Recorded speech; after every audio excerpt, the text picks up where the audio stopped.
یہاں رمضان کی فضیلت کا ذکر ہوا. گویا کہ اس میں یہ بات سے مجمر ہے کہ پورے مہینے کے روزے رکھنے کے لیے اللہ نے اس مہینے کو کیوں منتخب کیا. سارے مہینے اللہ ہی کے ہیں، سارے دن اللہ کے ہیں. کیا بات ہے جس کی وجہ سے اس ماہ مبارک کو، رمضان کو چنا گیا ہے روزے کی عبادت کے لیے.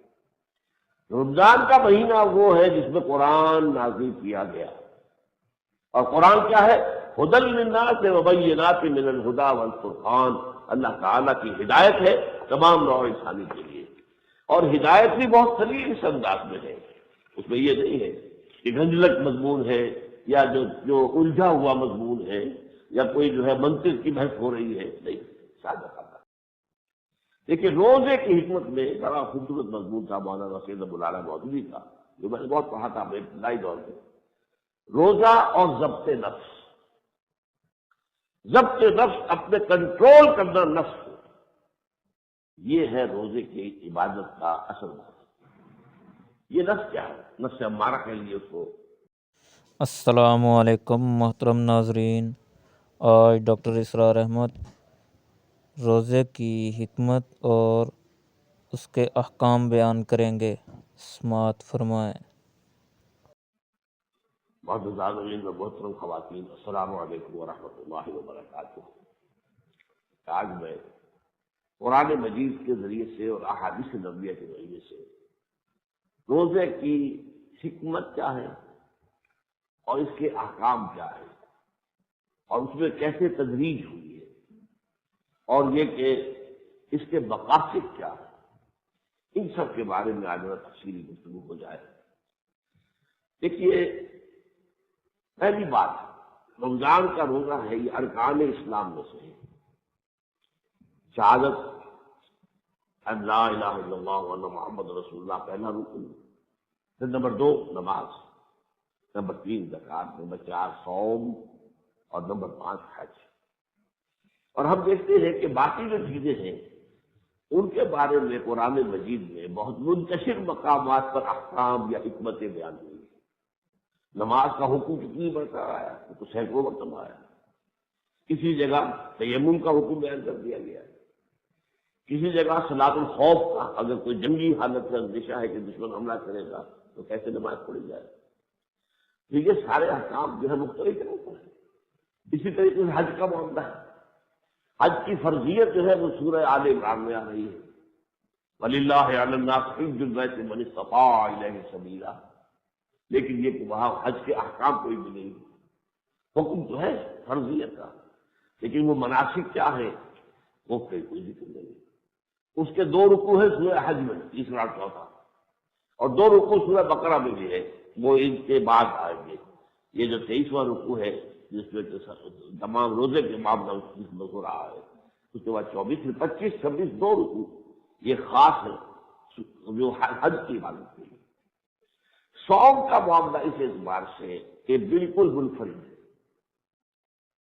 اس کی ابتدائی فرضیت، اس کا تکمیلی حکم، اس کے ابتدائی احکام، اس کے آخری احکام، اس کی حکمتیں، اس کے مقاصد درجہ بدرجہ، یہ سب ایک مقام پر ہے. کل 6 آیات سورہ بقرہ کی 23ویں رکوع کی، اس میں یہ سارے مضامین یکجا ہیں. گویا کہ ان 6 آیات کو سمجھ لیا جائے تو آپ نے ارکان اسلام میں سے ایک کے ضمن میں جو کچھ قرآن میں آیا ہے وہ آپ کو حاصل ہو گیا. یہ صورت جو ہے نماز کے ساتھ نہیں ہے، حج کے ساتھ نہیں ہے. اس اعتبار سے ہم نے یہ چھاپ کر یہ لیفلیٹ بھی آپ کو دیا ہے، یہ سامنے رکھے آپ. اور جو کچھ میں عرض کر رہا ہوں اس کے الفاظ کے ساتھ، اس کی عبارت کے ساتھ اس کا جو ہے ایک تعلق اور ربط جو ہے، ایسوسیشن جسے انگریزی میں کہتے ہیں، وہ آپ کے ذہن میں قائم ہو جائے. پھر یہ کہ آج کے بعد اسے اپنی جیب میں رکھیے گا، بار بار پڑھیے گا. اس کا ایک فائدہ تو یہ ہوگا کہ جو کچھ میں نے بیان آج کرنا ہے وہ بھی تازہ ہوتا رہے گا. انہیں الفاظ کی ایسوسیشن کے حوالے سے یاد آ جائے گا کہ اس معاملے میں یہ بات سامنے آئی تھی، اس معاملے میں یہ بات سامنے آئی تھی. اور میں سمجھتا ہوں کہ کوئی خاص دقت نہیں ہوگی اگر ان 6 آیات کو آپ حفظ کر لیں، یاد کر لیں. یہ تو ہوئی تمہید. اب میں یہاں چاہتا ہوں پہلے جو شعبان کا کی آخری شب کو حضور نے صلی اللہ علیہ وسلم نے خطبہ ارشاد فرمایا، گویا کہ استقبال رمضان کے لیے لوگوں کو تیار ذہن کرنا، گویا کہ ہماری اس وقت کی نشست بھی اسی کچھ نہ کچھ مشابہ ہے۔ اس کی روایت جو ہے حضرت امام بیہقی لائے ہیں اپنی کتاب شعب ایمان میں، کافی لمبا خطبہ ہے، جس کے راوی ہیں حضرت سلمان فارسی رضی اللہ تعالیٰ۔ اور آپ کے علم میں ہوگا کہ حضرت سلمان کے بارے میں حضور نے فرمایا ہے، سلمان منا اہل بیت، یہ سلمان جو ہے یہ بھی ہمارے اہل بیت میں سے ہے۔ اس قدر خود تھا، واقعی کہ میں وقتی میں جسے بیان نہیں کر سکتا ان کے ایمان لانے کی داستان خود اپنی جگہ پر ایمان افروز ہے، اور بہت حضرت ابراہیم علیہ السلام سے مشابہ ہے ان کی زندگی کے مختلف انواع۔ 12 یہ ان کا ایک مرتبہ ہے۔ پھر فقراء صحابہ میں سے تھے وہ صحابہ جو دولت وغیرہ اور کوئی کاروبار دنیا کی کوئی سروکار نہیں تھا، ہم وقت دین کے لیے لگے ہوئے، کچھ کھانے کو مل گیا مسجد میں بیٹھے ہیں، اگر کہیں سے کچھ آ گیا کچھ صدقہ آ گیا تو کھا لیا وغیرہ واقع ہوتے تھے۔ یہ حضرت ابو ہریرہ بھی اسی زمرے میں تھے، اور ابو ذر اسی زمرے میں تھے صحابہ، اور یہ وہ ہے جن کو کہتے فقراء صحابہ، باہر انہی میں سے حضرت سلمان بھی۔ وہ فرماتے ہیں خطبنا رسول اللہ صلی اللہ علیہ وسلم فی آخر یوم من شعبان، نبی اکرم صلی اللہ علیہ وسلم نے ہمیں شعبان کے آخری دن ایک خطبہ دیا۔ اس خطبے کی ابتدائی جو ہے وہ الفاظ میں آپ کو سنا رہا ہوں۔ فقال، آپ نے فرمایا، یا ایھا الناس قد اظلکم شہر عظیم، ذل کہتے سائے کو، تم پر ایک عظمتوں والا مہینہ سایہ فگن ہو گیا ہے۔ ابھی مہینہ آیا نہیں ہے، آپ اس کو بڑی خوبصورتی سے سمجھیں کہ انگریزی کا جو مقولہ ہے کہ coming events cast their shadows before, جو آنے والے واقعات ہیں ان کے کچھ آثار شروع میں ہو جاتے ہیں نا، کچھ اثرات وہ ان کے گویا کہ ان کا سایہ آ جاتا ہے۔ تو اس معنی میں ابھی رمضان آنے والا ہے، شعبان کا آخری دن ہے، تو قد اظلکم ذل، سایہ تم پر سایہ فقط ہو گیا ہے، ایک بہت عظمت والا مہینہ، شہر المبارک، وہ مہینہ جو بہت بابرکت ہے، شہر فیہ لیلۃ خیر من الف شہر، ایسا مہینہ جس میں ایک رات بری ہے جو 1000 مہینوں سے افضل ہے، لیلۃ القدر۔ اسی مہینے کے اب آخر میں آئے گی، آخری حصے میں آئے گی۔ اب جو 2 جملے میں بیان کر رہا ہوں ان کو پہلے اچھی طرح گلاس میں باندھ لیجیے، اس لیے کہ میری گفتگو انہی کے حوالے سے ہوگی۔ جعل اللہ صیامہ فریضۃ وقیام لیلہ تطوعا، یہ ایک کام نہیں ہے رمضان کا، 2 کام، ایک دن کا روزہ فرض، ایک رات کا قیام، اسے صرف فرض نہیں کیا۔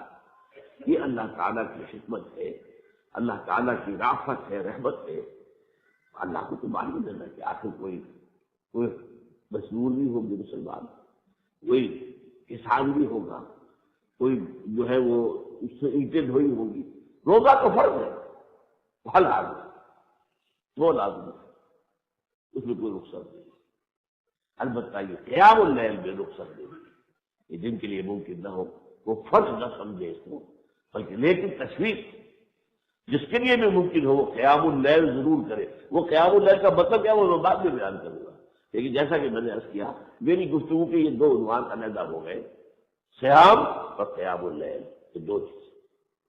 اب آئیے پہلی چیز کیا ہے، یا ایھا الذین آمنوا کتب علیکم الصیام کما کتب علی الذین من قبلکم لعلکم تتقون ایاما معدودات فمن كان منكم مريضا او على سفر فعدة من ايام اخرى وعلى الذين يطيقونه فدية طعام مسكين فمن تطوع خيرا فهو خير له وان تصوموا خير لكم ان كنتم تعلمون۔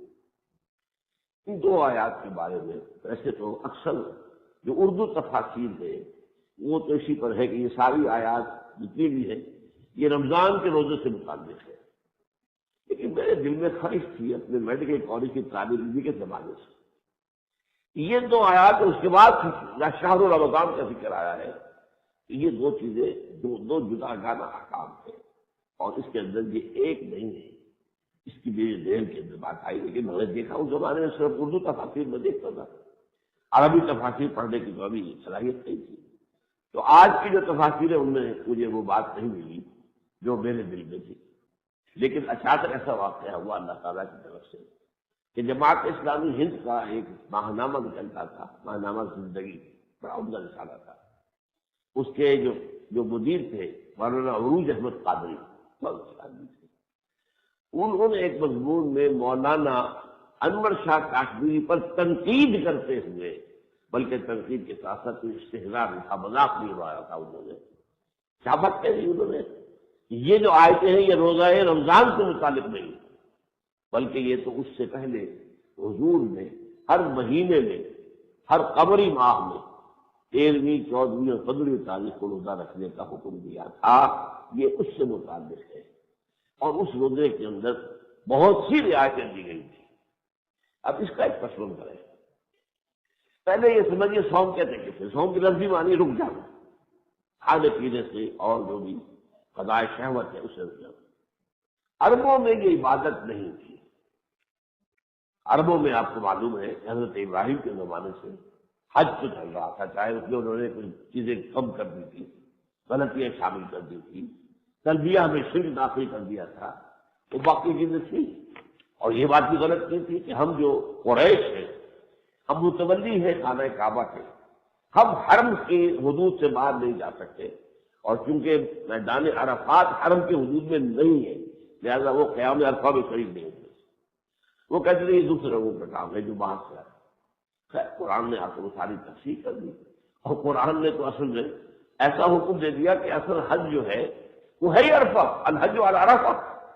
بارہ تو میں یہ کہہ رہا تھا کہ حج کا معاملہ تھا، اس میں جو غلطیاں ہوئی اس کو اللہ تعالیٰ نے قرآن کے حدود کے ذریعے سے تصحیح کر دیا، اس میں کچھ کٹ گیا تو خیر ہو گیا۔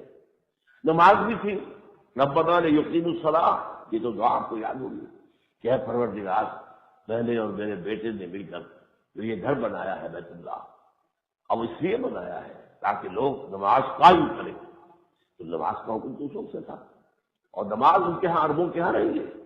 کچھ میں بھی گڑبڑ کر دی تھی، کچھ سیٹیاں بجاتے تھے، کچھ وہ گانے گاتے تھے، کچھ تالیاں پیٹتے تھے، وہ عجیب عجیب حرکتیں اس میں شامل کر دی تھی، لیکن نماز سے واقف تھی، نماز سے جو بھی گڑبڑ کی ہوئی تھی۔ اور آپ کو وہ حج کے معاملے بھی جو میں بتاؤں تو وہ شرمناک بات ہے کہ انہوں نے اس کو بہت بڑا جو ہے نیکی کا کام قرار دیا تھا کہ مرد ہو یا عورت بالکل بادر ذات برہنہ ہو کر اور وہ کعبے کا طواف کرے۔ یہ گویا کہ ان کے ہاں گراوٹ کی اطلاع بات کرنا ہے، اور یہ بڑی روحانیت کا مقام تھا۔ وہ سمجھتے تھے یہ بہت بڑا اونچا مسجد میں مرتبہ ہے۔ بارہ روزے کا چونکہ وہاں حکم نہیں تھا، عرب واقف نہیں تھے، پھر آ بھی نہیں، لیکن یہ کہ روزے کا وہاں پر لفظ کیوں تھا؟ عربی میں تھا نا، جہاں سے اللہ نے دیا قرآن میں ڈالے۔ وہ اپنے گھوڑوں کو روزہ رکھواتے تھے، اسے صوم کہتے تھے۔ اس کا پس منظر کیا ہے کہ آپ کو معلوم ہے کہ وہاں دو جانور تھے جن پر وہ سواری کرتے تھے، اونٹ اور گھوڑا۔ اونٹ جو ہے ان کے جو حالات تھے، جو بھی جغرافیائی حالات تھے، جو حالات وہاں سے اس کے مطابق تھا، 7 دن تک نہ پانی ملے نہ کچھ کھانے کو ملے، وہ چلتا رہے گا، اسے تو پرواہ نہیں۔ اب صحرا میں ایسا ہو جاتا ہے، اور یہ کہ اس کے پاؤں ایسے بنائے ہیں وہ ریت میں دبتے نہیں ہیں، تو وہ چلتا ہے صحرا کے اوپر، ٹھمک ٹھمک چلتا ہے آرام سے۔ البتہ اس کی رفتار زیادہ نہیں، گھوڑا جس کی رفتار زیادہ ہے وہ تو نازک مزاج حیوان ہے، نازک مزاج شاہاں، مشکل وہ تو گھوڑا تو بڑی شے ہے، اور وہ نہ بھوک برداشت کر سکتا ہے نہ پیاس نہ گرمی شدید۔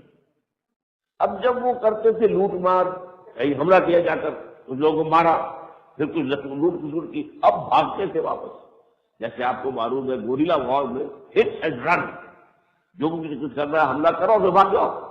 بھاگنے کے لیے انہیں تیز رفتار چاہیے، گھوڑا کب جو ہے نازک ہے، اسے روزہ رکھواتے تھے، بھوکا رکھا تاکہ بھوک برداشت کرنے کی عادت ہو جائے، پیاسا رکھا تاکہ پیاس برداشت کر سکے۔ یہ نہ ہو کہ ان میں سے کسی چیز کے باعث کسی وقت ہمت ہار دے، تو گھوڑے نے ہمت کی آڑی کو سوار کی شامت آئی، اسی طرح جب بعض سمور چلتی تھی ان کے یہاں بہت سخت آگ لیے ہوئے ہوا آتی تھی تو وہ عرب جو ہے بدو اٹھتے تو اپنا سب کوئی منہ وغیرہ لپیٹ کر کھڑا ہو جاتا تھا، گھوڑے کا منہ سیدھا کر دیتا تھا اس ہوا کی طرف، گرم ہوا برداشت کرنے کی بھی صلاحیت ہو جائے گا، اس کو وہ صوم کہتے ہیں۔ یہ ہے صوم اصل میں قبل ہجرت۔ اب ہجرت کے بعد کیا ہوا؟ حضور تشریف لائے مدینے، وہاں آپ نے دیکھا کہ یہودی جو ہیں 3 قبیلے آپ کو معلوم ہے وہاں آباد تھے، وہ 10 محرم کو جسے عاشورہ کہتے ہیں، عاشورہ کا روزہ رکھتے تھے۔ حضور نے پوچھا کہ کس وجہ سے رکھتے ہیں آپ لوگ؟ تو انہوں نے کہا کہ یہ دن ہماری نجات کا دن ہے۔ 10 محرم کو اللہ نے فرعون کو ہلاک کیا، اس کی فوج کو غرق کیا اور ہمیں آزادی، اس لیے شکرانے کے طور پر ہم یہ روزہ رکھتے ہیں۔ تو حضور نے فرمایا کہ موسیٰ کے حقدار تو ہم زیادہ ہیں، یہودی جو ہے ٹھیک ہے لیکن ہم تو زیادہ حقدار ہیں، جتنا ہم مانتے ہیں موسیٰ کو وہ تو نہیں مانتے۔ یہ بات یاد رکھیے، یہودیوں میں جو حیثیت حضرت داؤد کی ہے وہ حضرت موسیٰ کی نہیں ہے، حالانکہ یہ بہت بڑے پیغمبر، اور آپ کو معلوم ہے قرآن مجید میں کس طرح ان کا ذکر آیا ہے۔ تو وہ حضور نے کہا کہ موسیٰ تو کہ ہم اپنا زیادہ ہیں، اور مسلمانوں سے کہا کہ تمہیں روزہ رکھا کرو، اور یہودیوں سے ممیز کرنے کے لیے تم 10ویں کا بھی رکھو 9ویں کا بھی رکھو، دونوں۔ تو یہ گویا کہ آغاز ہو گیا۔ اس کے کچھ دنوں کے بعد پھر یہ آیتیں نازل ہوئی، اور یہ اس حکم کے حوالے سے تھی کہ ہر مہینے میں 3 روزے رکھو۔ اب ظاہر بات ہے کہ اگر یہ فرضیت کے فوراً بعد مئی کا، جون کا، جولائی کا مہینہ ہوتا تو 30 دن کے روزہ رکھنے ان کے لیے بہت محال تھے، ان کی عادت کے خلاف۔ اور حکمت خداوندی کیا ہے؟ جس چیز کے لوگ خوگر ہو چکے ہوں اسے ہٹانے کے لیے بھی تدریج کی ضرورت ہوگی، اور جس چیز کے سرے سے خوگر نہیں ہے اس کا خوگر بنانے کے لیے بھی تدریج کی ضرورت ہوگی، اچانک نہیں۔ چنانچہ آپ کو معلوم ہے شراب کے بارے میں، شراب ان کی گھٹی میں پڑی ہوئی تھی، شراب تو ان کے نزدیک پینے کی اصل سے شراب کی، جیسے آج یورپ اور امریکہ میں اصل سے پانی، آپ اگر ریسٹوران میں جا کے کسی سے کہیں گے پانی دو، آپ کو دیکھے گا یہ کون کہاں سے گاؤں آ گیا ہے، یہ پانی تو دھونے نہانے نہانے کی شے ہے، پینے کی چیز تو شراب ہے۔ یہی ان کا حال ہے۔ اب ان کو جسے آج بھی کہتے ہیں کہ یہ ہیبٹ میں کی شے ہے، شراب کی عادت ہو جائے تو چھوڑ نہیں سکتے، آپ بیمار ہو جائیں گے، یہ ہو جائے گا وہ ہو جائے گا۔ لیکن یہ اللہ تعالیٰ نے کس طرح تدبیر ہے۔ پہلے سورہ بقرہ میں صرف ایک بات آئی، اے نبی یہ آپ سے شراب اور جوئے کے بارے میں پوچھ رہے ہیں، جیسے یسألونک عن الخمر والمیسر قل فیہما اسم کبیر، کہہ دیجیے ان دونوں چیزوں میں بہت بڑا گناہ ہے، وہ منافع للناس، اور لوگوں کے لیے فائدے بھی ہیں۔ جیسے ہمارے ڈاکٹر اقبال، ان کے صاحبزادے جو ہیں ڈاکٹر جاوید اقبال، وہ کہتے ہیں تھوڑی شراب پینا جو ہے حرام نہیں ہے، زیادہ شراب پینی جو ہے مدہوش ہو جاتا ہے، یہ حرام ہے، کیونکہ تھوڑی سی شراب ہے وہ تو ٹونک ہے۔ تھوڑی شراب پی کر شاید اچھا شعر کہتا ہے، مقرر زیادہ زوردار تقریر کرتا ہے، لڑنے والا زیادہ جوش سے لڑتا ہے، تو ابتدائی جب زیادہ شراب آتی ہے تو پھر آدمی لوگ مدہوش کیا جاتی ہے، لیکن جو اس کا ابتدائی خرچ ہے تھوڑی شراب کا، قرآن نے مان لیا فیہما اسم کبیر وہ منافع للناس فاسمہما اکبر من نفعہما، لیکن ان کا گناہ کا پہلو جو ہے وہ ان کے نفع والے پہلو سے بڑا ہے۔ بس یہ نکاح کی حرام ہے، چھوڑ دو۔ لیکن ایک تعلیم اور تبلیغ، ایک ذہن سازی کہیں شروع، کچھ دنوں کے بعد آیت نازل ہو گئی، اور وہ سورہ نساء کی ہے، آیت نمبر 43۔ اے مسلمانوں اگر تم نشے میں ہوئے شراب کے تو نماز کے قریب بچ جاؤ جب تک یہ نشہ اتر نہ جائے اور تم جو ہے جان سکو کیا کر رہے ہو۔ یا ایھا الذین آمنوا لا تقربوا الصلاۃ وانتم سکارى، نشے میں رہو، حتیٰ تعلموا ما تقولون، یہاں تک کہ جب نشے سے نکل آؤ تمہیں پتا ہو کہ تم کیا کہہ رہے ہو۔ اب یہ آیت آئی تو لوگوں کو معلوم ہوا کہ واقعی یہ شے جو ہے جو ہمیں نماز سے روک دے تو وہ تو بہت کچھ ہے، تو بہت سے لوگوں نے چھوڑ دی۔ بہرحال یہ گویا کہ تدریجاً دوسرا حکم آیا۔ تیسرا حکم پھر آیا ہے وہ سورہ مائدہ میں ہے، رجس من عمل الشیطان، یہ شیطانی عمل ہے اور گندگی ہے، رجس ہے، فاجتنبوہ، اس سے دور رہو، باز رہو۔ اور یہ کہ ایک دھمکی ہمارے بات انداز بھی ہے سرزنش کا، فہل انتم منتہون، بات آتے ہو کہ نہیں؟ تمہیں پہلے ہی ایک سگنل ہم نے دے دیا تھا کہ شراب کا معاملہ ایسا ہے کہ اس میں گناہ کا پہلو جو ہے اس کے فائدے سے زیادہ ہے، چھوڑ دینا چاہیے تھا تمہیں۔ پھر ایک اور سگنل آ گیا کہ نماز کے نشے میں ہو تم نماز نہ پڑھو، اتنی بڑی ہے۔ بہت سو نے چھوڑا، پہلے اوپر دوسرے پر۔ مبارک یہ تجویز، اسی طرح کی تجویز ہوئی ہے روزے۔ پہلے وہ 3 دن کے روزے فرض کیے گئے۔ اچھا اب اس میں رعایتیں کیا کیا ہیں؟ ان 3 دنوں میں بھی اگر تم سفر پر ہو یا مریض ہو تو دوسرے دنوں میں تعداد پوری کر لو، ایک رعایت ہوگی۔ دوسری رعایت، اور اگر تم مقیم بھی ہو، مریض بھی نہیں ہو اور روزہ نہیں رکھنا چاہتے تو اس کا فدیہ یہ کہ ایک مسکین کو کھانا چاہیے، یہ فدیہ ہوگا۔ اتنی بڑی رعایت ہوگی، اس لیے کہ اصل ابھی تدریجاً خوگر بنانا ہے، عادی بنانا ہے، اس سے متعارف پہلے کیا جا رہا ہے۔ اور اگر کوئی تم نے زیادہ نیکی کرے، ایک کی بجائے 10 مسکینوں کو کھانا کھلائے یا روزہ بھی رکھے کھانا بھی کھلائے، یہ تو تمہارے لیے بہت ہی عزت، یہ تمہارے لیے فمن تطوع خیرا فہو خیر۔ لیکن آخر ٹکڑا کیا ہے؟ شاید بڑا پیارا ہے، وَأَن تَصُومُوا خَيْرٌ لَكُمْ إِن كُنتُمْ تَعْلَمُونَ۔ دیکھو یہ رعایتیں تو ہم دے رہے ہیں، لیکن اگر تم روزہ رکھو تو یہ تمہارے حق میں بہتر ہے۔ اگر تم جانتے ہو، یہ 2 آیتیں جیسے کہ میں نے عرض کیا، بعد میں پھر میں نے جب عربی تفاسیر پڑھنی شروع کی ہے تو پھر میں حیران رہ گیا کہ تفسیر راضی جو ہے، تفسیر کبیر کھلا لکھا ہوا ہے کہ یہ مفہوم بھی بہت سے لوگوں کے نزدیک یہ ہے کہ یہ پہلی 2 آیتیں جو ہے 23ویں رمضان کی، یہ رمضان کے روزے سے متعلق نہیں ہے، بلکہ اس سے پہلے مسلمانوں کو اس عبادت سے روشناس کرنے کے لیے اور اس کی کچھ عادت بنانے کے لیے اس کو جو ہے اس طریقے سے 2-3 دن فرض کیے۔ اور یہ بات بھی نوٹ کر لیجیے، جب شہر رمضان کا حکم آئے گا تو پھر یہ چیز جو ہے یہ ان میں سے ایک رعایت باقی نہیں، باقی ختم ہو گئی۔ یہ 2 آیتیں ہو گئی۔ اس میں میں جان بوجھ کر ابھی لفظ تقویٰ کو چھوڑ رہا ہوں، لعلکم تتقون، یہ مقاصد صوم میں آئے گا نا، تو میں ابھی ذرا یہ چاہتا ہوں کہ جو صوم کا جو حکم آیا اور پھر اس کے اندر جو تدریج ہے پہلے وہ واضح ہوئی۔ اب تیسری آیت آئی، شہر رمضان الذی انزل فیہ القرآن، یہاں رمضان کے فضیلت کا ذکر ہوا۔ گویا کہ اس میں یہ بات سمجھ ہے کہ پورے مہینے کے روزے رکھنے کے لیے اللہ نے اس مہینے کو کیوں منتخب کیا؟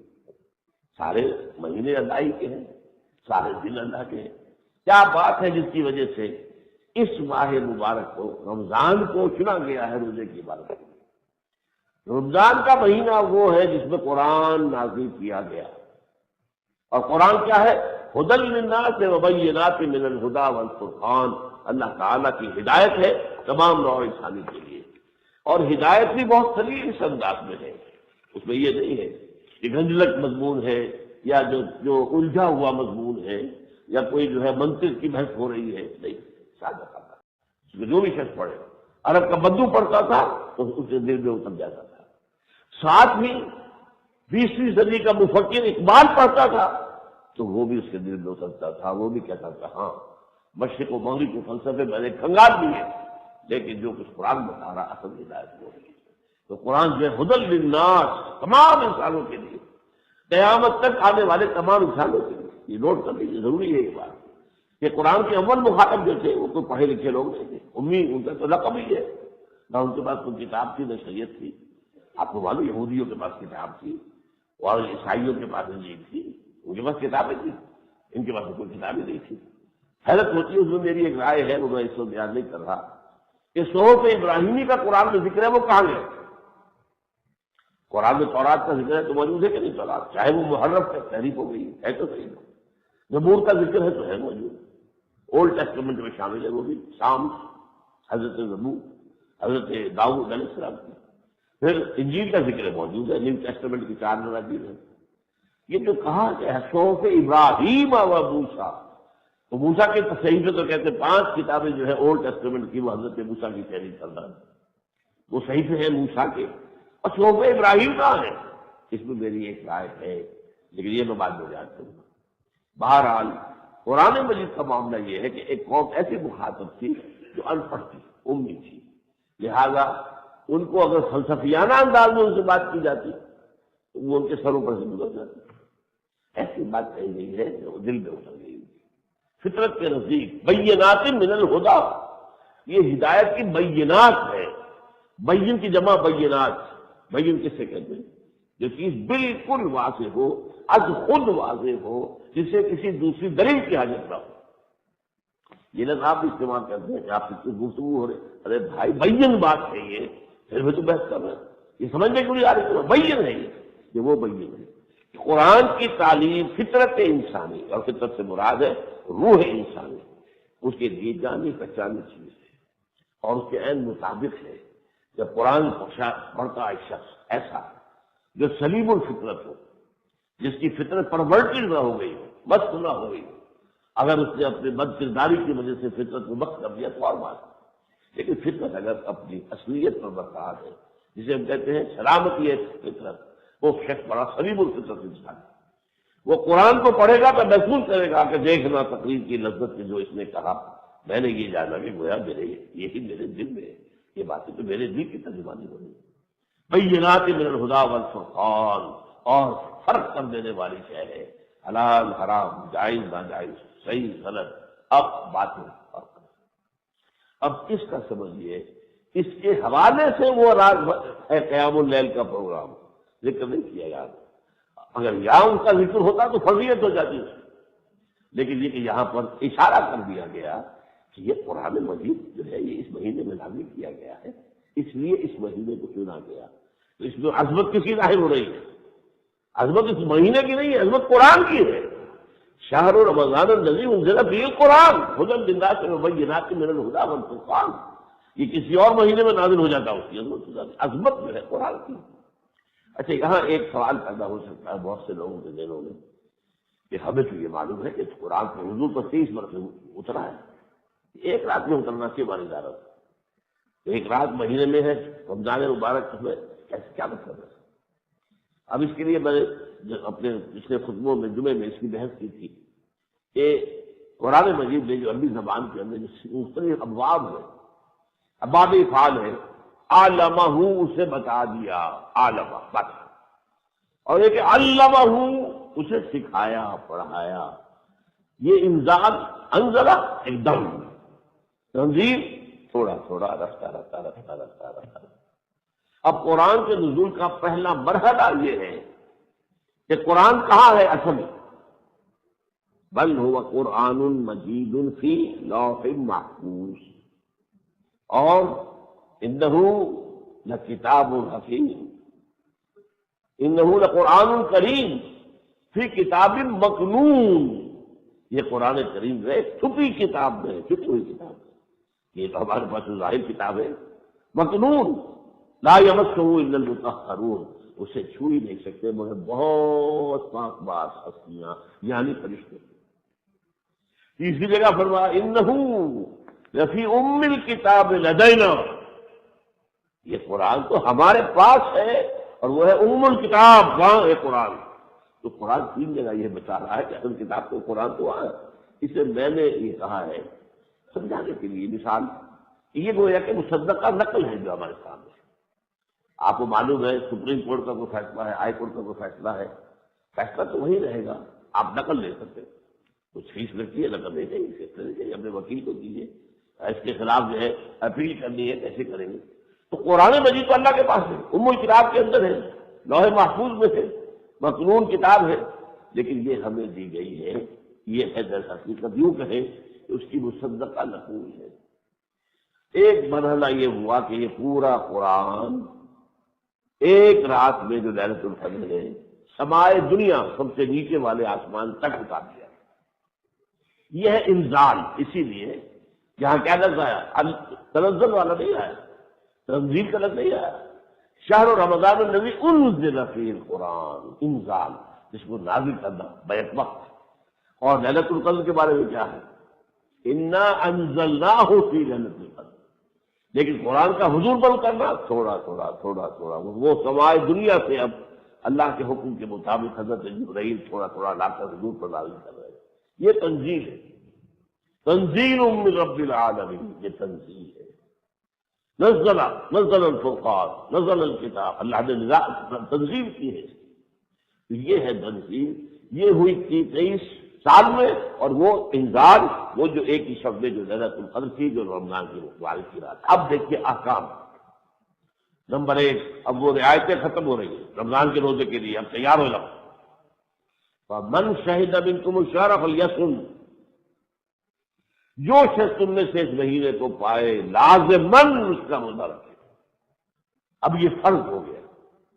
پہلے کے لیے میں بھول گیا آپ کو بتانا کہ امام راضی نے ایک عجیب اصطلاح استعمال کی ہے، الوجوب علی التخییر. کسی شے کو واجب کر دینا لیکن اس کے لیے کوئی اور آلٹرنیٹ بھی کہہ دینا کہ اگر یہ چاہو تو یہ کر دو، اگر یہ نہ کرو تو یہ کر دو. تخییر ہو گئی. چاہو تو روزہ رکھو، چاہو ایک دوسرے کو کھانا کھلا دو. تو وجوب تو تھا لیکن وجوب علی التخییر. اب وجوب علی العین ہے، روزہ فرض ہے، روزہ ہی رکھنا ہے لازماً. فمن شہد منکم الشہر فلیصم، اور اس کے بعد فرمایا ایک رعایت برقرار ہے. فمن کان منکم مریضا او علی سفر فعدۃ من ایام اخر، اگر کوئی بیمار ہے، سفر پر ہے، تو وہ تعداد پوری کر لے دوسرے دنوں کے اندر. اب یہ وہ رعایت برقرار ہے، اور یہاں اس کے اندر حکمت دی جا رہی ہے. یرید اللہ بکم الیسر ولا یرید بکم العسر، اللہ تمہارے ساتھ آسانی چاہتا ہے، سختی نہیں چاہتا. ہمارے یہاں عجیب معاملہ ہے، میری سمجھ سے باہر ہے. یہ کیوں ہو گیا؟ ہمارے ہاں روزے کے رکھنے کے معاملے میں لوگ اتنے سخت ہیں. 104 درجے کا بخار ہے، روزہ تو میں نے نہیں چھوڑنا، روزہ تو رکھنا، روزہ تو رکھنا. اللہ کے بندے، اللہ نے ایک اس کے اندر تمہیں حکم دے رکھا ہے، ایک رعایت دے رکھی ہے، آسانی دی ہے. اللہ تم پر سختی نہیں کرنا چاہتا تو اپنے پسند نہیں کرنا. چنانچہ اس کا نقشہ آیا حضور کے دور میں بھی. ایک غزوے پہ گئے حضور اور صحابہ، رمضان کا مہینہ تھا، کچھ لوگوں نے روزے رکھے کسی نے نہیں رکھے. اب جب اگلے پڑاؤ پر پہنچے تو جنہوں نے روزے رکھے ہوئے تھے وہ تو بے سود ہو کے گر گئے، اور جنہوں نے روزے نہیں رکھے تھے انہوں نے جا کے خیمے لگائے، پانی کا انتظام کیا. تو حضور نے کیا فرمایا؟ سبق المفرطون، جن لوگوں نے روزہ افطار کیا مفطرون، وہ آج بازی لے گئے ان سے جنہوں نے روزہ رکھا. یہ جو آئے بے سود ہو کر پڑے ان کی خدمت بھی کرنی پڑی ان کو. تو اس حوالے سے، اور ایک اور موقع پر دیکھا آپ نے کہ ایک شخص روزے کی وجہ سے بے ہوش ہوا پڑا ہوا ہے، وہ سفر میں تھا. بڑے پیارے الفاظ میں، لیس من البر الصوم فی سفر، سفر میں روزہ رکھنا کوئی نیکی نہیں ہے. یہ ایک عالم دین جو ہے اس کے لیے لفظ استعمال کیا کرتے تھے، یہ حیضہ ہے تقویٰ کا، تقویٰ کا حیضہ. اور دوسری طرف اصل میں جو میرے لیے بہت زیادہ تعجب ہے اس بات، قرآن مجید میں سفر کے قصر کا ذکر نہیں ہے. جن آیتوں سے اخذ کرتے ہیں وہ ہے در حقیقت صلاۃ الخوف. جب لشکروں کو انداز سے آپ کا جو ہے کوئی جو پیچھا کر رہا ہے دشمن، چاہیے ہے کہ آپ کو اندیشہ ہے کہ آپ نماز کرنے سجدے میں جائیں گے، ساری اگر فوج نے ایک دم سجدہ کیا تو ایک دم آ کر جو ہے دشمن آپ کو ٹوٹ پڑے گا. اس لیے صلاۃ الخوف کا حکم دیا گیا. لیکن یہ بہرحال حضور نے اس کو ایکسٹینڈ کیا، آپ کا اختیار تھا. آپ جو ہے اس میں تو قرآن کے احکام میں کہیں اگر چاہتے تھے تو اس کو ایکسٹینڈ کرتے تھے.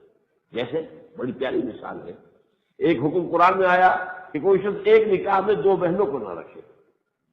دونوں بہنیں حقیقی بہنیں اگر ہیں، اب ان کے درمیان تو لوگ ظاہر بات ہے کہ شوق ناپا جو ہے وہ تو ایک ہے، ایک چیز فطرت انسانی کے اندر ہے. تو یہ کہا کرو 2 بہنیں ایک وقت میں نکاح دیں. حضور نے کیا فرمایا؟ یہی حکم ہے خالہ اور بھانجی کا بھی، اور یہی حکم ہوگا پھوپھی اور بھتیجی کا بھی. اب ایکسٹینڈ کیا آپ نے قرآن کے ایک حکم کو، اس کا آپ کو اختیار تھا اور حق تھا. تو حضور نے وہ ایکسٹینڈ کیا اور روزے کا سفر کے اندر روزے کے نماز جو ہے اس میں قصر کر دیا. اب ہمارے ہاں جو ہمارا کیونکہ زیادہ مقصد فکر تو فرق ہے، وہاں اتنا زور ہے اس پر کہ اگر تم جو ہے قصر نہیں کرتے ہو تو نماز نہیں ہوئی. ایک شخص میں بجائے 2 رکعتوں کے اثر کی 4 پڑھا تو وہی تو زیرو ہو گئی. اس کو نہ سختی ہے، اور روزے کے معاملے میں کوئی سختی نہیں کرتے جس کا حکم قرآن میں آ رہا ہے. فمن کان مریضا او علی سفر فعدۃ من ایام اخر. تو اس حوالے سے سوچنا چاہیے، یرید اللہ بکم الیسر ولا یرید بکم العسر. یہ اس کی تلقین ہونی چاہیے، سمجھانا چاہیے. اور وہ کہتے ہیں کہ جب اللہ تعالیٰ نے ایک رعایت دی ہے تو ناشکری ہے اگر تم جو ہے نماز میں قصر نہیں کرتے. تو بھائی یہ بھی تو ناشکری ہو گئی، اس سے 100 گنا زیادہ بڑی ناشکری ہو گئی. تو اس حوالے سے یہ بات جو ہے میں نے کہا کہ اس کو نوٹ کیجیے کہ یہ اللہ تعالیٰ کی طرف سے بنیاد ہے، اور اسی پر حضور کے احکام ہے. یسروا ولا تعسروا، دیکھو جو ہمارے ہاں کیا ہوتا ہے، بعض لوگوں کا، میں بہرحال تکلیف مجھے ہے جو میں بیان کر رہا ہوں، جو ہمارے ہاں علماء ہیں ان میں ہر طرح کے ہیں، بہت اونچے لوگ بھی، باقی علماء ہیں قانون، لیکن یہ کہ ایک دنیا دار مولوی بھی ہے، علماء سوری ہے، اپنے لیے تو ہیلے انہیں معلوم ہے، دوسروں میں ایسا ایسا سخت حکم سناتے ہیں جو سخت ترین حکم ہو شریعت کا وہ پیش کرتے ہیں، حالانکہ شریعت میں حضور فرمایا آسانی پیدا کر، اگر شریعت میں تو آسانی کا راستہ نکلتا ہے تو وہ راستہ نکالو، یہ شروع والا راستہ بار آگے چلیے۔ اس کے بعد فرمایا وَلِتُكْمِلُوا الْعِدَّةَ، لیکن یہاں نوٹ آپ یہ کر لیں، اب وہ بات نہیں کہ اگر روزہ نہ رکھو تو ایک آدمی کو کھانا کھلا دو، لیکن اس رعایت کو حضور نے برقرار رکھا ہے ایک خاص حالت کے لیے، وہی بات جو حضور قرآن کے حکم کے اندر وہ توسیع کر سکتے، وہ جو 3 دن کے معاملے میں تھا اس کو یہاں رکھا ہے کیا حضور نے، اگر کوئی شیخ فانی ہے، اتنا بوڑھا مرد ہے یا اتنی بوڑھی عورت ہے کہ فاقہ برداشت نہ کر سکے روزے کا، اسے روزہ رکھنے کی ضرورت ہے، وہ فدیہ دے دے، یا ایسا مریض ہے ڈائبٹیز کا مریض ہے اور یہ معلوم ہے یہ بس جان چھوڑے گا نہیں، ڈاکٹر تو کہہ رہے ہیں you have to live with it, اب یہ جان نہیں چھوڑے گا، اور اس کو یہ بھی خطرہ ہوتا ہے اتنی لمبا اگر آپ نے جو ہے وہ روزہ رکھا ہے کہ آپ کا شوگر لیول بہت نیچے چلا جائے، اور وہ انتہائی خطرناک ہوتا ہے، مہلک ہوتا ہے، لہذا ایسی چیزوں کے لیے بھی، ایسے امراض کے لیے بھی یہ گویا کہ حضور نے اس رعایت کو برقرار رکھا ہے، یہ بھی مریضوں کو بھی معلوم ہونا چاہیے کہ یہ چیزیں جو ہے اللہ کی طرف سے جو رعایتیں ہیں اور حضور کی طرف سے ان رعایتوں سے فائدہ نہ اٹھانا ناشکری ہے۔ وہ بھی ہے کہ اب ظاہر بات ہے ان کو پتا ہے، ایک تو یہ ہے کہ قضا ہو گیا ہے، آپ کو بخار ہے، انفلوئنزا ہے، پتا ہے کچھ ضرور ٹھیک ہو جائے گا تو میں روزے قضا کر رہا ہوں، پھر روزے پورے کر لوں گا، لیکن اس جان میں اس مرض میں تو میری جان چھوڑنی ہی نہیں ہے، اب میں کب کروں گا اس کی قضا، لہٰذا اس کے لیے جو فدیہ کی بات باقی ہے۔ وَلِتُكْمِلُوا الْعِدَّةَ، اب تمہیں اس کی تعداد لازماً پوری کرنی ہوگی، وَلِتُكَبِّرُوا اللَّهَ عَلَىٰ مَا هَدَاكُمْ وَلَعَلَّكُمْ تَشْكُرُونَ، اور تاکہ تم تکبیر کرو اللہ کی اس ہدایت پر جو تمہیں عطا کی ہے، اور تاکہ تمہارے اندر شکر پیدا ہو سکے اس نعمت پر جو اللہ نے تمہیں دی ہے قرآن کی شکل میں۔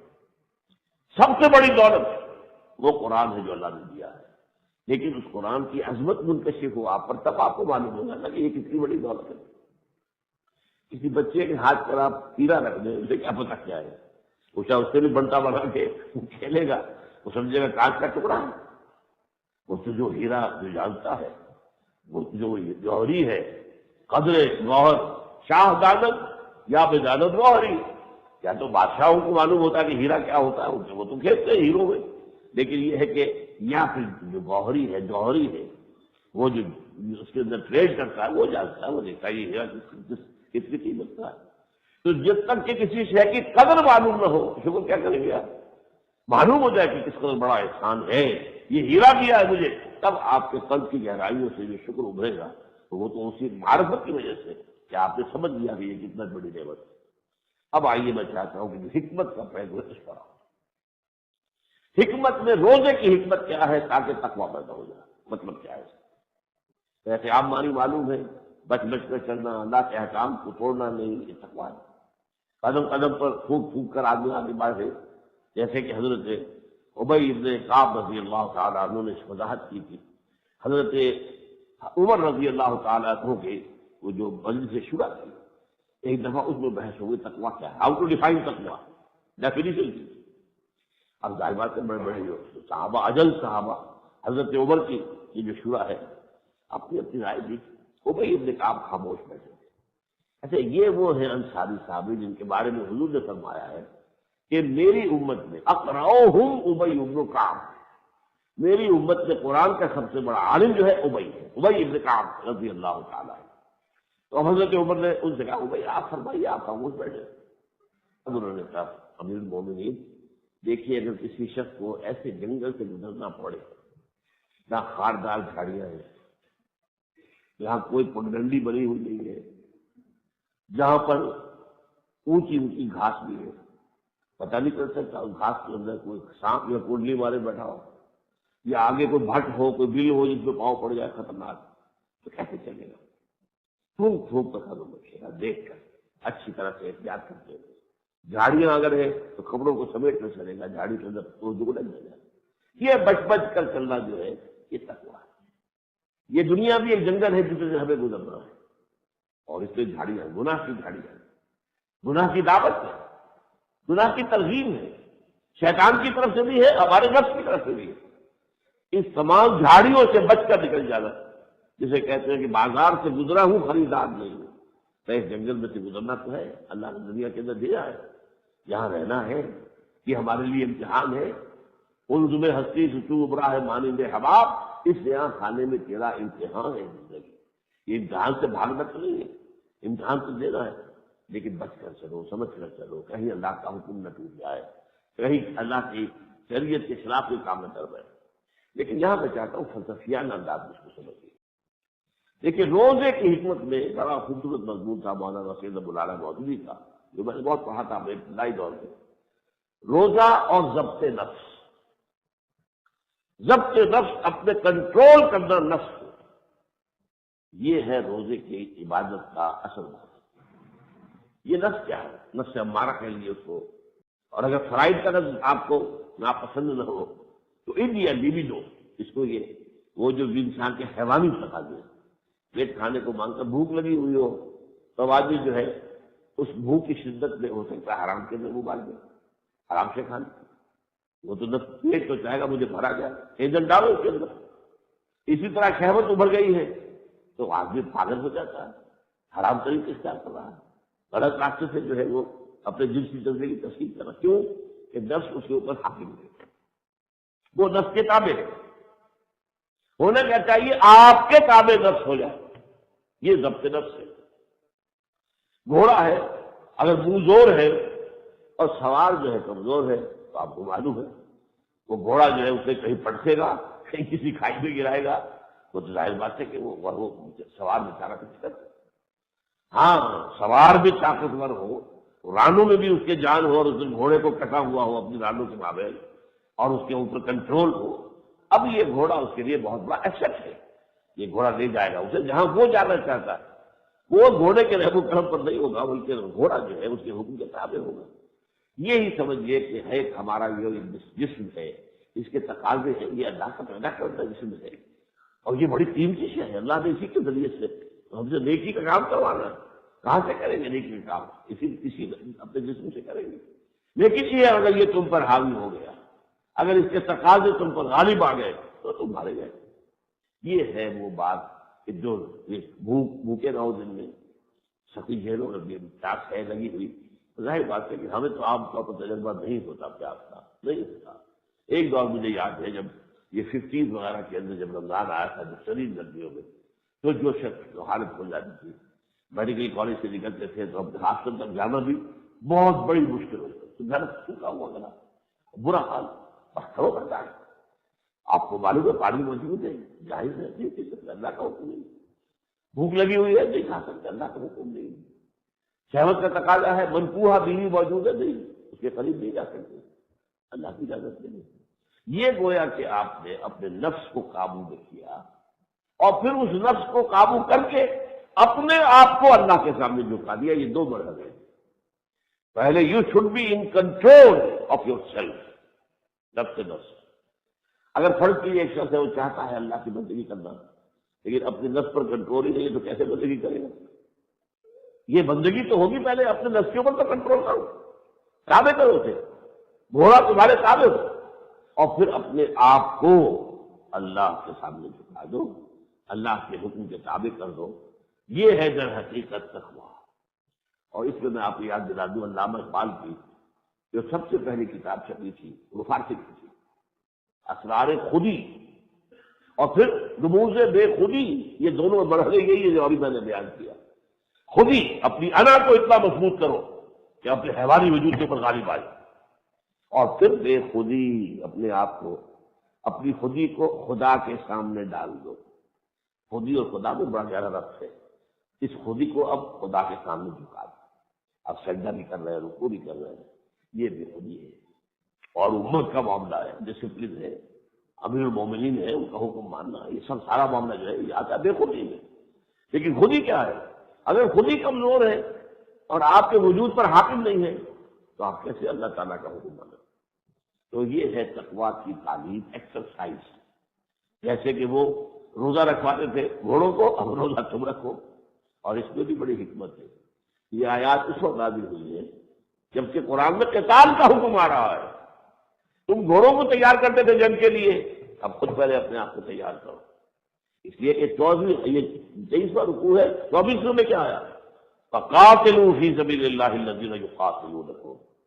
جنگ کرو اب ان سے اللہ کی راہ میں جو تم سے جنگ کر رہے ہیں. اور اس سے آگے چل کر کہہ دیا اس کی منزل کیا ہے؟ قاتلوہم حتی لا تکون فتنۃ ویکون الدین للہ. قتال اب جاری رہے گا. 15 برس قتال نہیں ہوا، تقریباً 12 برس مکے کے. اس کے بعد پھر کچھ عرصہ جو ہے 13 برس تو کم سے کم ہم کہیں گے کیونکہ قتال جنگ نہیں. اب شروع ہو گئی ہے. اب یہ بند نہیں ہوگی جب تک کہ دین غالب نہ آ جائے، پورا نظام زندگی اللہ کے تابع نہ ہو جائے.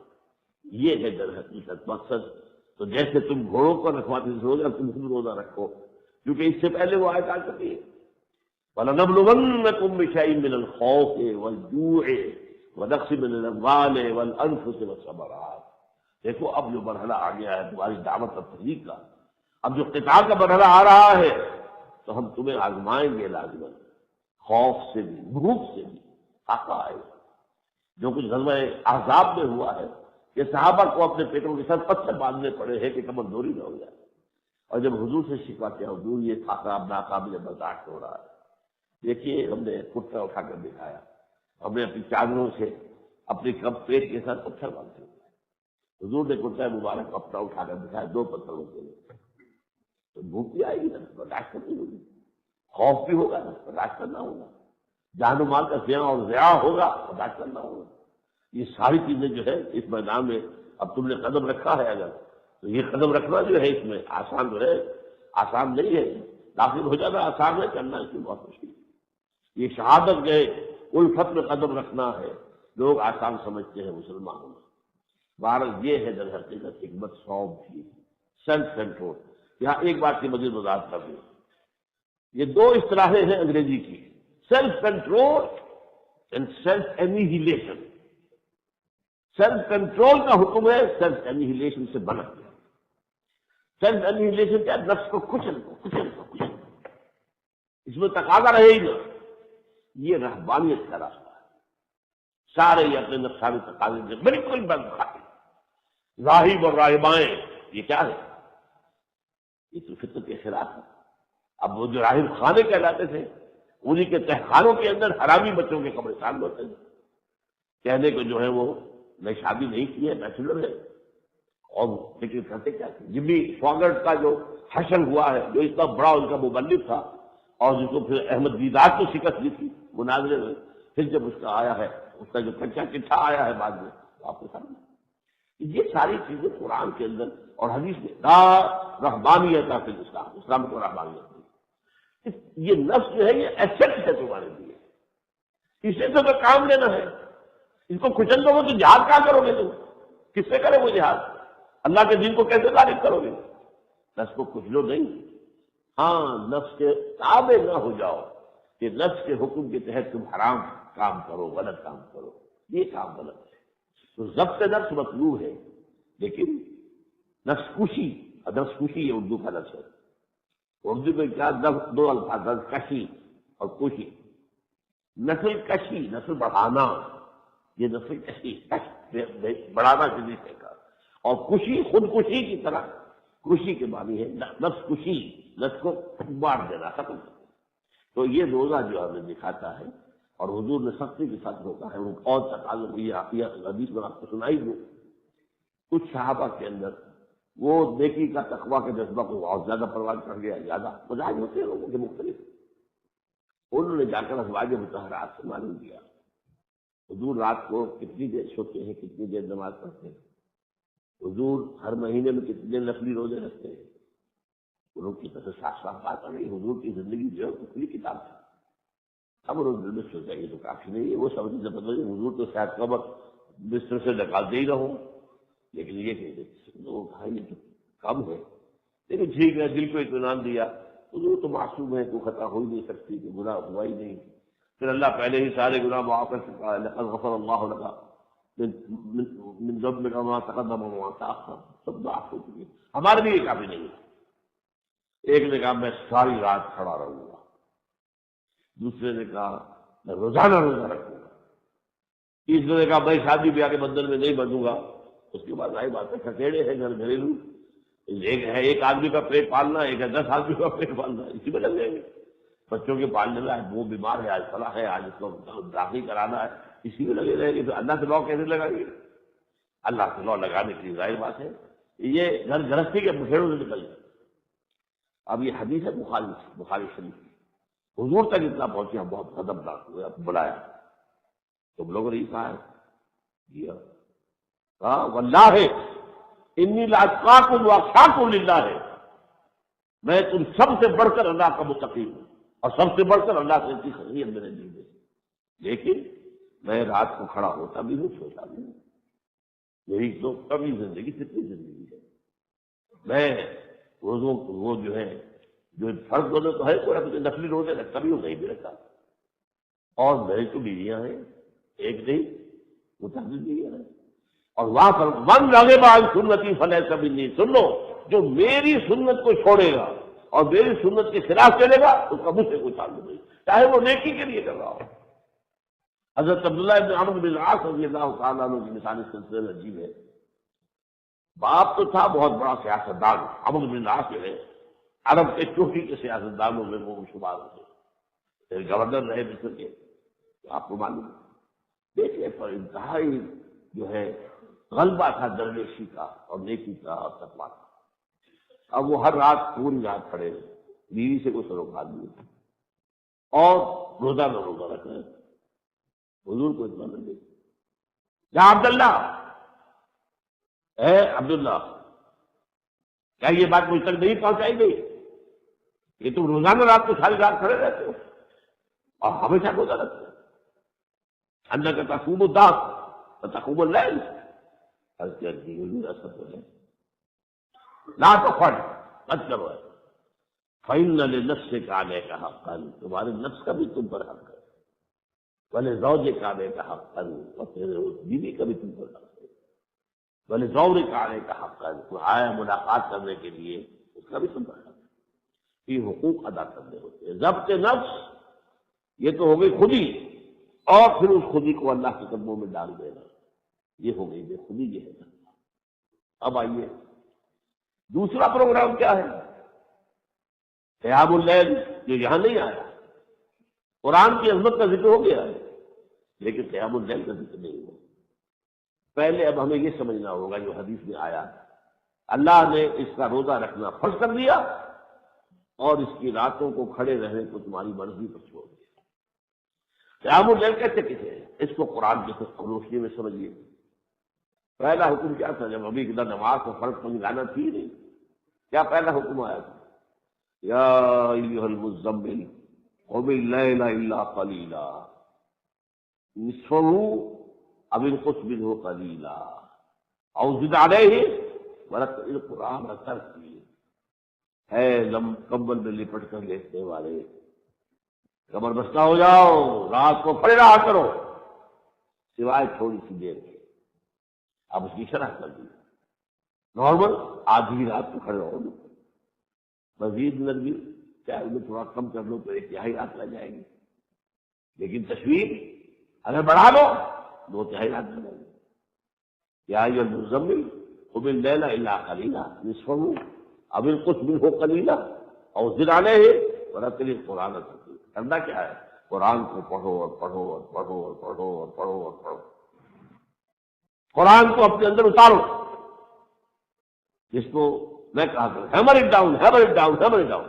اس لیے کہ شروع میں تم تک قرآن کا حضور کے بعد ابھی پڑھے جاؤ پڑھے جاؤ پڑھے جاؤ، ریپیٹ ریپیٹ ریپیٹ. جیسے آپ کو کہیں پر کوئی قلعہ ٹھوکنا ہے، کوئی اور ہے، کوٹی گاڑی ہے، اس کے اوپر مارتے رہے چھوڑے بات مارے گا مار جاؤ. تو یہ قرآن اندر داخل ہوگا تمہارے. قرآن جس کے بارے میں اقبال کہتا ہے کیوں بجا در رفت جہاں دیگر سب. جب یہ قرآن کسی کے اندر شرائط کر جاتا ہے، یعنی اس کے ذہن اور قلب کے اندر، سراج کیوں بجا دیگر درف جا دیگر شبد. اب اس کے اندر انقلاب آ گیا. اور یہ انقلاب کیا ہے؟ From with in not from with out. یہ کسی کا جبر نہیں ہے، یہ تو اب تمہارے اندر سے ہی. پہلے تمہیں زندگی عزیز ترین شے تھی، اب اللہ کی راہ میں شہادت اب اس طرح ہو. یہ قلب ماہیت تھی جو قرآن کا دے. پہلے دنیا قیمتی تھی، اب معلوم ہوتا نہیں اصل سے آخرت عاقبت. یہ تو ٹرانزینٹ کا فیس ہے. تم ہستی سے تو براہ مانند حیات خراب اس نیا خانے میں تیرا امتحان ہے زندگی. یہ زندگی تو 3 مہینے کا ایک امتحان ہوتا ہے، یہ 30-20 سال کا کہہ لیجیے، 40 سال کے لیے ایسا ہی ہوتا ہے نا. پہلا کچھ حصہ جو ہے وہ تو شعور کا ہی نہیں ہے، اور زیادہ بڑھ گئے تو وہ بے شعوری پھر آ جائے گی. پھر ڈیمنشیا بھی آ گیا ہے، الزائمر بھی آ گیا ہے. اور یہ کہ چلیے کہ آدمی جو ہے کہ کہنا یعلم من بعد علم شیئا، بڑا عالم کا آپ بول گئے. آپ کو معلوم ہے ایون جو اپنی بیوی تک کو نہیں پہچان سکتا، الزائمر اس 10 درجے تک پہنچ گیا، اور کس کو کیا پہچانے گا. صورتحال یہ ہے کہ یہ قیام اللیل قرآن کو اتارنے کے لیے ہے. اب ہمارے ہاں بعد میں جب تہجد رہ گئی، اب تہجد کبھی وہاں کیا کہا گیا؟ وَمِنَ اللَّيْلِ فَتَہجد بِهِ، اس قرآن کے ساتھ کھڑے رہا کرو تہجد کے لیے. اب ہمارے یہاں ہوتا کیا؟ قرآن تو یاد نہیں کیا، کیا پڑھے قرآن میں؟ 8 رکعتیں تہجد کی پڑھ لی، قل اللہ سے پڑھ لی، یا کوئی اور 1-2 اور آخری آپ پارے کی سنتے. یہ وہ تہجد ہے قرآن کے ساتھ. تہجد وہ ہے جو قرآن پڑھا جائے. وَمِنَ اللَّيْلِ فَتَہجد بِهِ نَافِلَةً لَكَ. تو اس حوالے سے یہ قیام اللیل فرض ہوا. فرض یہ اس وقت جو ہے ہر مسلمان کو فرض ہے. ابھی نماز فجرانہ فرض نہیں ہوئی، جو تھی نہیں ابھی، لیکن پہلا جو فرض ہوا ہے وہ قیام اللیل. اب آپ دیکھیے اس کے بعد کچھ عرصے کے بعد اس کی رخصت دے دی گئی، اور وہ آخری آیت کیا ہے وہ اس اعتبار سے بہت اہم ہے کہ یہ مقدار کتنی تھی. ان ربک یعلم انک تقوم ادنی من ثلثی اللیل ونصفہ وثلثہ وطائفۃ من الذین معک.